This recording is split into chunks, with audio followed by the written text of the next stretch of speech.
Hello and welcome back to another Reaconteur video, and in today's video I'll be going over the 10 stages of a VV Ultimatum player. If you enjoy, make sure to subscribe and check me out on Twitch at twitch.tv/Reaconteur, where I will be live 20 minutes after this video goes up. Anyway, before we get into it, please allow me to fulfill a contractual obligation. This is Eneba, the largest third-party marketplace for games, gift cards, and DLCs or in-game currency and subscriptions, all sold below retail pricing. You're probably paying full price for most of your games, but thanks to Eneba, you don't have to. Games that cost $60 to $70 on Steam are way cheaper on Eneba. Resident Evil Requiem, for example, is 20% off right now, and yet it's still cheaper on Eneba. Along with that, you can purchase digital currencies like Robux, Steam wallet cards, and even DLCs for games you like, all cheaper than buying them from main retailers. Eneba is trusted by millions, with instant deliveries ensuring your products are delivered straight to your email within minutes, and on top of that, they even offer cash back on tons of orders, making cheaper prices even lower. You can find my link in the description and comment section down below in the pinned comment. Use it to support this channel and pay less for games and stuff that you want to buy. Now let's get back into the video.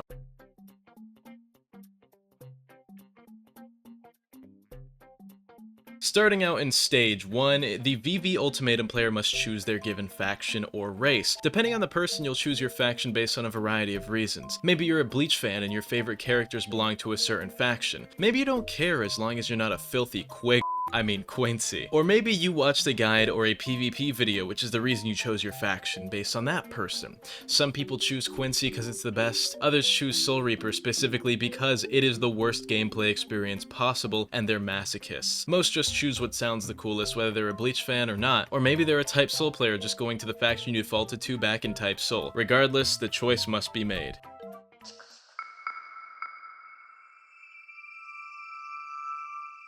Stage 1.5 is a secret optional stage, fatherlessness. It's pretty self-explanatory. Due to being entirely fatherless, the VV Ultimatum player probably gravitates toward meta options very early. Before you even finish progressing, you probably have your entire Hakata speed build in mind, and you don't even know how to allocate your traits and stat points yet. And of course you went Hakata. Your dad was nowhere to teach you to do better in life, and it's not your fault. The Stage 1.5 VV player likely just chooses the meta option, so when they're finally strong enough to start doing PvP stuff, they can statistically be an above average player. So one day they may feel the approval and satisfaction they never got from their father. Many players will go through this stage and also go on to make YouTube channels where they upload unedited gank clips and act overly edgy in their own comment section and develop a huge massive ego to compensate for the fact that they have no father.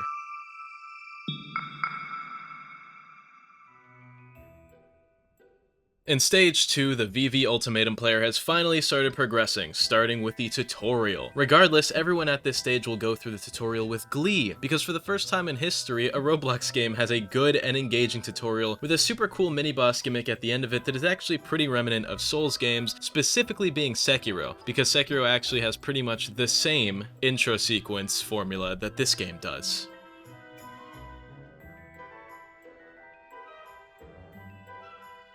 Stage 3 marks the actual progression period of a player playing VV Ultimatum. Ah, you thought I wouldn't said it. Oh, don't you delete that comment. Don't you delete that comment. Top 70 Sekiro speedrunner PS4, glitchless, deathless category, 100%, top 70. Yeah, you thought I wouldn't say it, but I said it. I said it.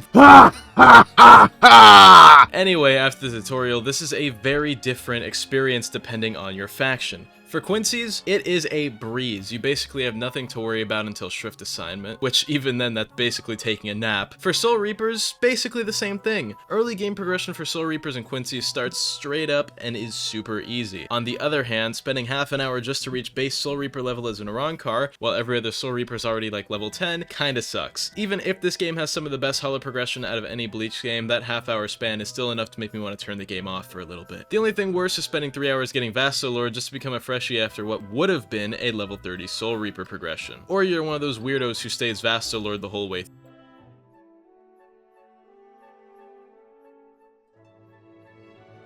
another optional stage, but stage 3.5 is the stage where many people's expectations of the game kind of fall off after the tutorial. The game never claims to be a Souls-like or Soulsborne copy, but specifically for Souls games players and Soulsborne players, the tutorial really gives off the vibes of Sekiro Shadows Die Twice in its format. Along with the fact that the boss seems to give a decent amount of immediate progression, the game at first seems like it'll be more boss focused for progression than anything else throughout, which makes people think that it's going to be kind of like Elden Ring at first, which is something that I experienced and something that I've seen that a lot of other people have experienced. However, and disappointingly so, at least in my opinion, the game falls a little bit more flat during progression when you're not fighting as many bosses. This is an even sharper feeling for the new VV Ultimatum player because the next boss they end up facing is arguably, and by arguably I mean definitely, the worst boss in the game, being the giant dragonfly, which most people only do after an hour or two of farming missions, which are pretty repetitive and kind of boring, leading into the worst boss in the entire game being a big plateau that many people have to get through.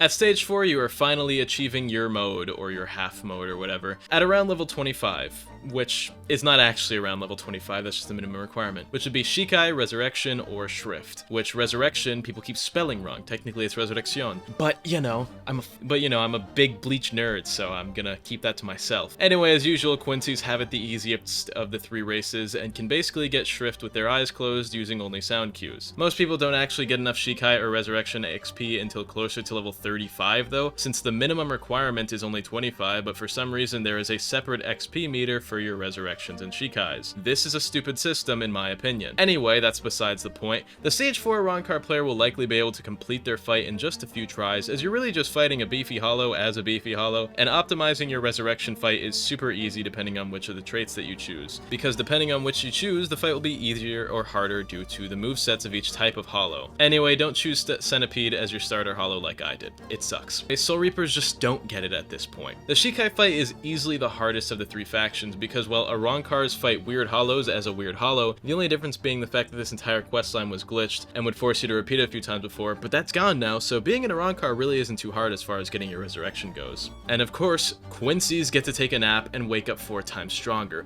The Shikai fight, on the other hand, is literally just a 3-stage boss fight with your moves, additive moves, and 8 times more health than you. Most Soul Reaper players at this stage will often take long breaks due to how bad it is being a Soul Reaper during the Shikai fight, because you're just fighting a stronger version of yourself, so most of the time you need to be flawless to actually win this fight. And because it scales off of you, there's no getting stronger to just diff this thing.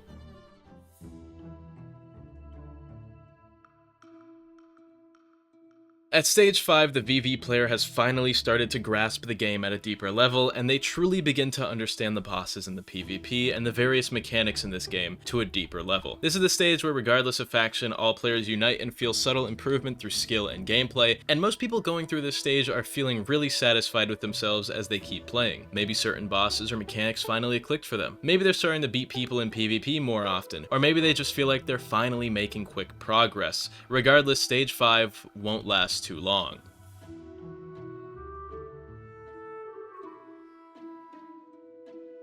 In stage 6, the VV Ultimatum player has hit a major plateau in skill, in experience, or just in overall fun. Stage 6 is where satisfaction and understanding go to die, because during stage 6 the player feels even worse than they did before stage 5, often leading to a lot of confusion before stage 7. In stage 6, the VV player has hit some sort of wall in their progression and gameplay experience. Whether it be a boss you're struggling with, maybe your build got nerfed and now you're just playing bad, or maybe you just simply started running into better players. Regardless, in stage 6, you are falling off, and you're trying to cling on to it as best as you can, for now.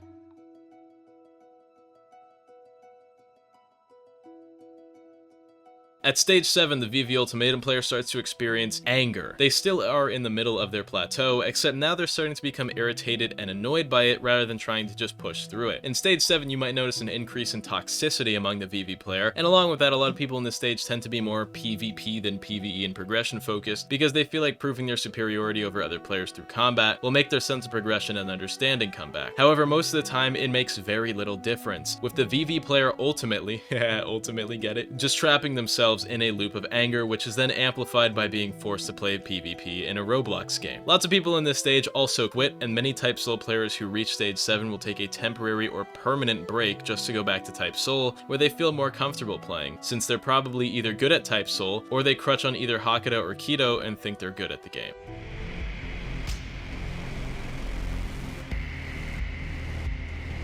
At stage 8, the VV Ultimatum player realizes something has to change. They're becoming desperate. Most of the time, this will lead to desperation. They start following trends and metas, paying money and Robux to respec their builds. They try everything they can to feel better at the game, from changing builds per meta, to getting boosted through bosses, or even letting people or friends borrow their accounts to do things in game for them, like boss fights or gauntlets or the Shikai fight if they haven't done it at this point. At stage 8, the VV player is willing to do anything to break out from this sense of mediocrity. Just 2 stages ago, they felt like the best player in the world, and now they can't shake the feeling that they're actually mediocre or even just terrible at the game, and this is probably only a few hours difference in gameplay. This sense of self-hatred clawing at them, all over a Roblox game, until suddenly and all at once, stage 9 comes when they realize this is just kind of pathetic.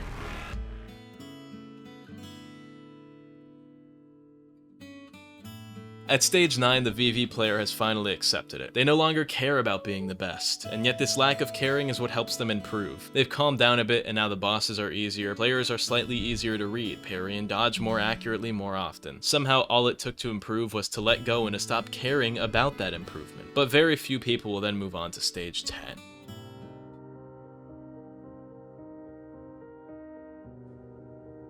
Stage 10 is the mastery stage. This is where you reach once you're capable of defeating all the gauntlets, all the bosses. You've at least hit the soft level cap, and you're at a peak where nothing can really bring you down. VV Ultimatum is fun and calming to you now regardless of what you're doing. You no longer need to worry about progressing. You no longer need to worry about PvP or losing the experience progression you've worked for. Can you? Yeah, probably, but you don't. And you no longer need to worry about proving yourself. And yet this is what makes you one of the best there are in VV at this point. The lack of necessity you learned from stage 9, and that piece just keeps growing from here until you reach stage 11.